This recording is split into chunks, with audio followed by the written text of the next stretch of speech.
Hello guys, welcome to my channel. তো আজ হচ্ছে রাধাষ্টমী, মানে আমি রাধাষ্টমীর পরের দিন এই ভিডিওটা পোস্ট করছি। তো আমি আমার বাড়িতে রাধারানী, দুই গোপাল তাদেরকে সাজিয়েছিলাম রাধাষ্টমী উপলক্ষে। তো আমার বাড়িতে যেমন দুই গোপাল আছে, একটা ছোট্ট রাধারানীও রয়েছে। রাধারানীর প্রায় 1.5 বছর বয়স, মানে গত বছরে রাধাষ্টমীটা আমি করতে পারিনি, মানে তখন আমার কাছে রাধারানী ছিলেন না। তো তারপরে আমি ছোট রাধারানীকে কিনে আনি এবং বাড়িতে এনে তাকে প্রতিষ্ঠা করে তার পুজো করি। এইবারের জন্মাষ্টমীতে আমার মুরারি, মানে আমার বড় গোপাল, সে প্রতিষ্ঠা হয়েছে। আমার গোপাল আর রাধারানী এত মিষ্টি, এত চন্দ্রমূর্ণ, তাদের দিক থেকে সেদিন চোখই ফেরাতে পারছিলাম না। তোমরা অবশ্যই জানাবে যে আমার রাধারানী আর গোপলা সবাইকে কেমন লাগছে।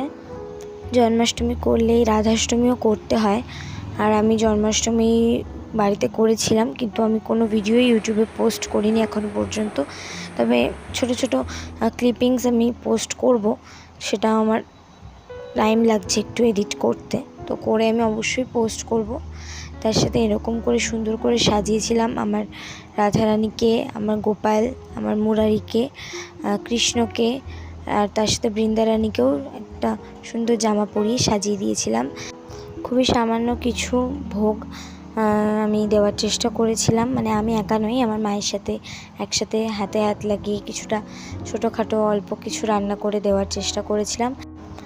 আমি বছর কোনো কেক কেটে সেলিব্রেশন করতে পারিনি, তবে আমি একটা বেলুনের মধ্যে কয়েকটা চকলেট ভরে সেই বেলুনটাকে ফাটিয়ে সন্ধ্যাবেলায় সেটাই সেলিব্রেট করেছিলাম।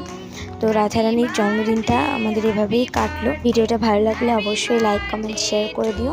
তো আজকের মতো tata, thanks for watching. Radhe Radhe.